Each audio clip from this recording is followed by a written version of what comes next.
Shalom, shalom. Que Dieu vous bénisse, que Dieu vous fortifie. Très heureux aujourd'hui d'être en votre compagnie, oui, pour partager la parole de Dieu. Nous sommes à notre rubrique, j'ai envie de dire l'espace où nous partageons la parole de Dieu que nous avons dénommé temps de vérité. Oui, temps de vérité, c'est ce que nous vivons, la réalité que nous vivons à la lumière de la parole de Dieu. Qu'est-ce que Dieu dit de certaines situations? Et aujourd'hui, le thème que toi et moi nous allons parler, nous allons aborder du moins, c'est le bienfait n'est jamais perdu.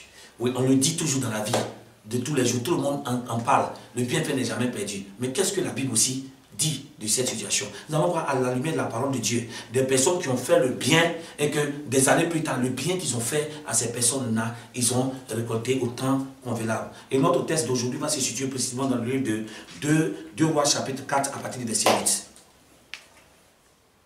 Un jour, oui. Élisée passait par Sunem. Il y avait là une femme de distinction qui le pressa d'accepter à manger. Et toutes les fois qu'il passait, il se rendait chez elle pour manger. Elle dit à son mari, « Voici, je sais que cet homme qui passe toujours chez nous est un saint homme de Dieu. Faisons une petite chambre haute avec des murs et mettons-y pour lui un lit, une table, un siège et un chandelier, afin qu'il s'y retire quand il viendra chez nous. » Élisée, étant revenu de Sunem, se retira dans la chambre haute et y coucha. Il dit à Géasi, son serviteur, « Appelle cette Sunamite. » Géasi l'appela et elle se présenta devant lui.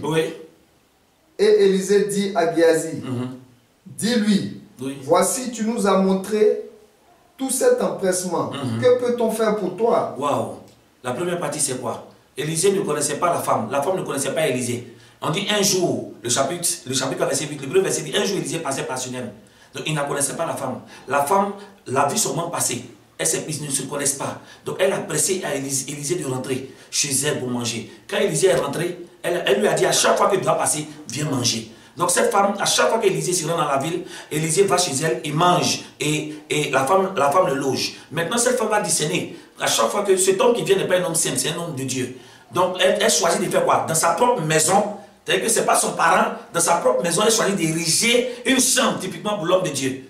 Et le jour qu'elle a fait ça, quand l'homme de Dieu est venu et qu'il est rentré dans la chambre, il a été touché par le geste de la femme, quelqu'un que tu ne connais pas. Donc elle héberge quelqu'un, elle le nourrit en plus de cela. L'homme de Dieu était tellement touché que l'homme de Dieu a demandé à Géasi, son serviteur, que qu'est-ce qui manque à la femme? On appelle la femme,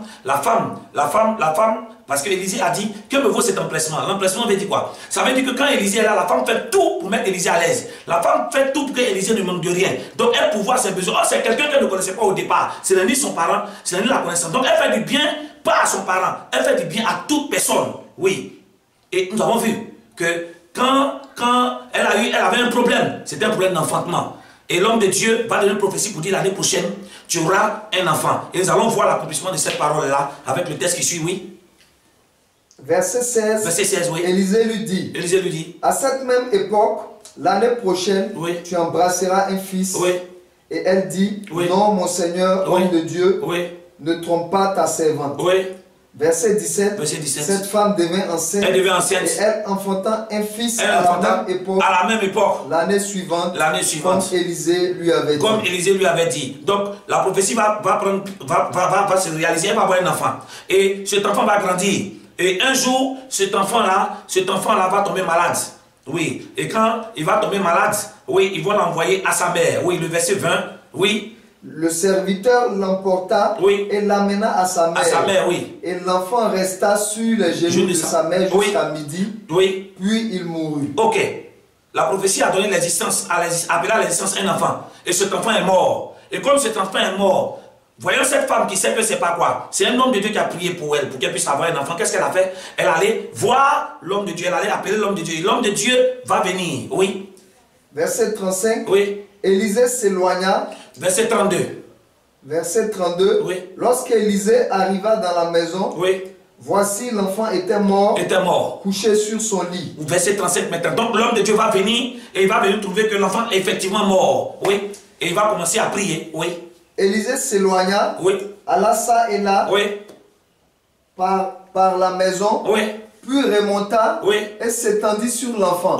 Et l'enfant éternua 7 fois. 7 fois. Et il ouvrit les yeux. Waouh! C'est la première partie. Ce que nous devons retenir, cette femme-là ne connaissait pas Élisée. Le premier verset du chapitre 2 Rois chapitre 4, verset 8 au 13. Elle ne connaissait pas Élisée. Ce n'est pas son parent.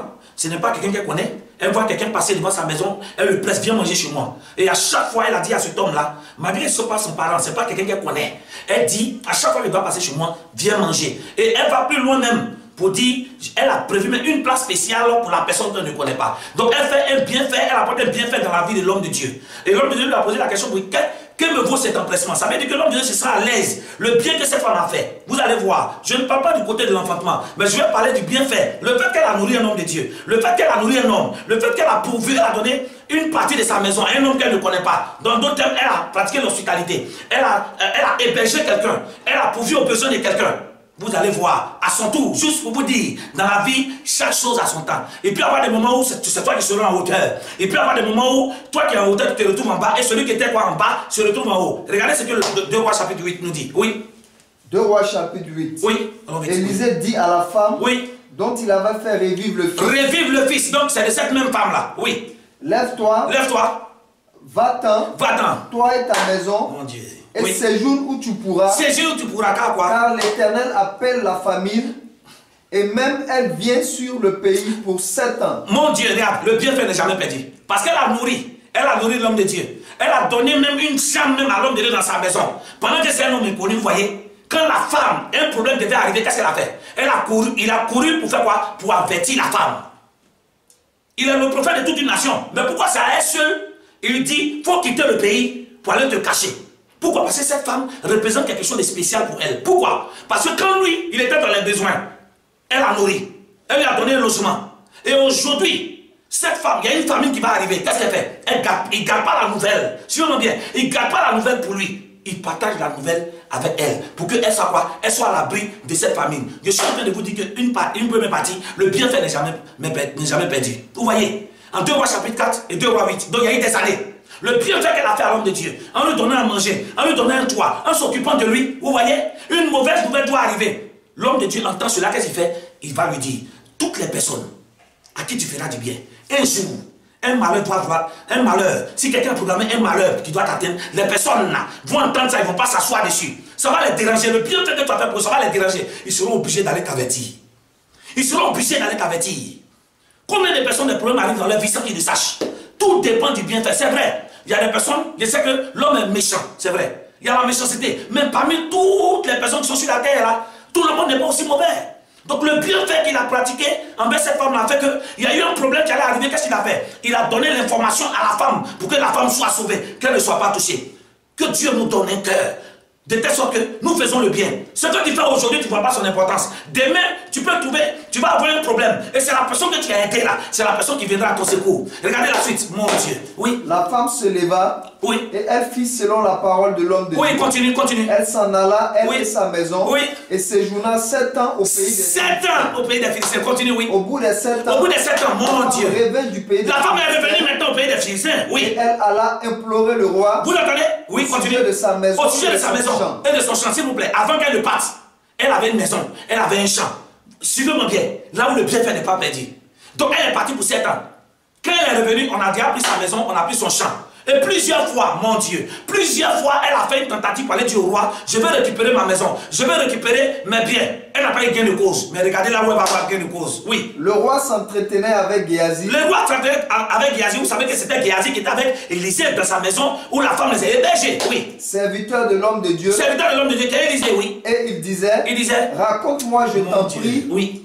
Toutes les grandes choses qu'Élisée a faites. Oui, continue. Et pendant qu'il racontait au roi pendant qu'il racontait, Élisée avait rendu la vie à un mort. Oui. La femme dont Élisée avait mon Dieu, le bienfait fait qu'il tombe à pique.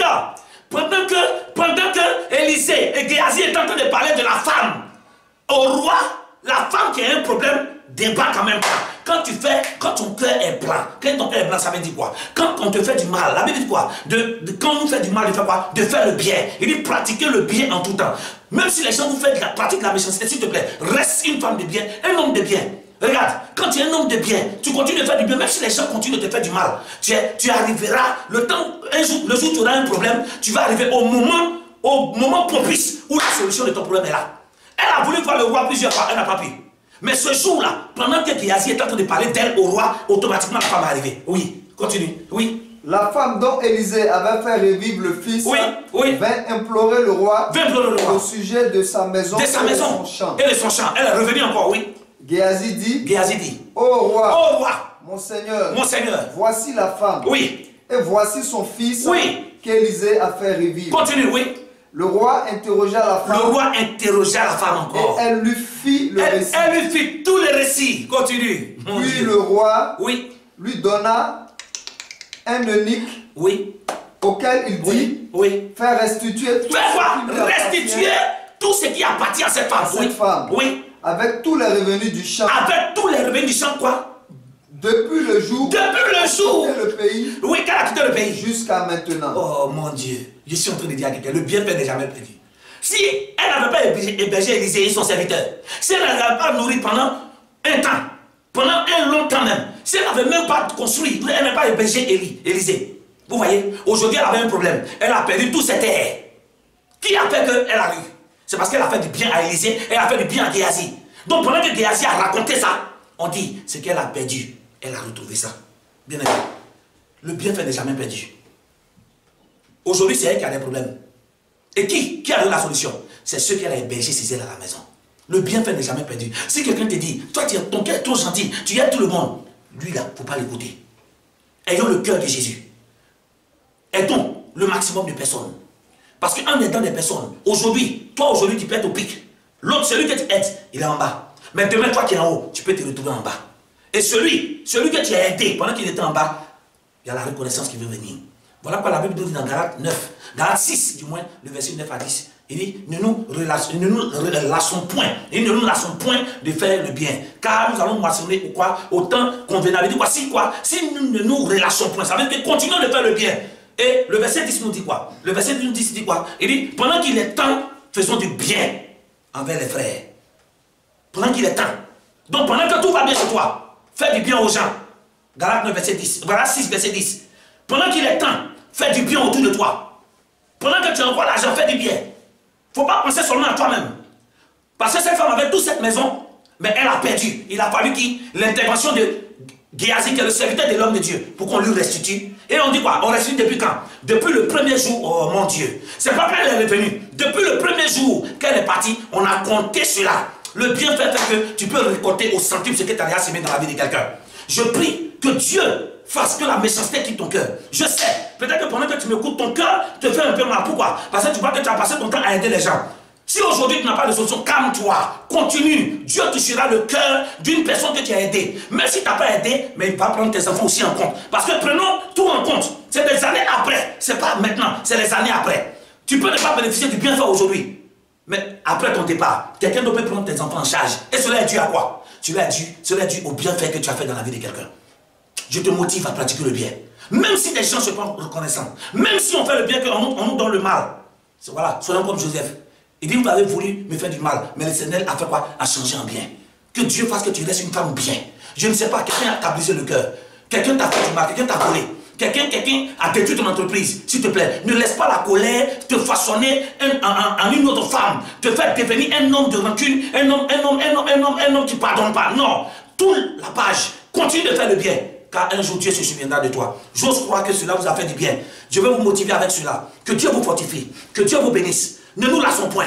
Il dit pendant qu'il est temps, Galates verset 10, il dit pendant qu'il est temps, pratiquons le bien envers nos frères. Pratique le bien autour de toi. Cette femme ne connaissait pas Élisée. Elle est hébergée chez Élisée, chez elle à la maison. Elle lui a donné à manger. Et un autre jour, la maison où elle a hébergé Élisée, elle avait problème dessus. Qui a réglé? C'est Géasi, qui était le serviteur de l'homme de Dieu, qui a raconté les bienfaits que cette femme a fait. Il faut qu'on raconte les bienfaits sur toi. Continuons de pratiquer le bien. Fortifie-toi. C'est pas grave. Même si tu ne bénéficies pas, tes enfants vont en bénéficier. C'était là notre point de vérité aujourd'hui. Que Dieu vous fortifie.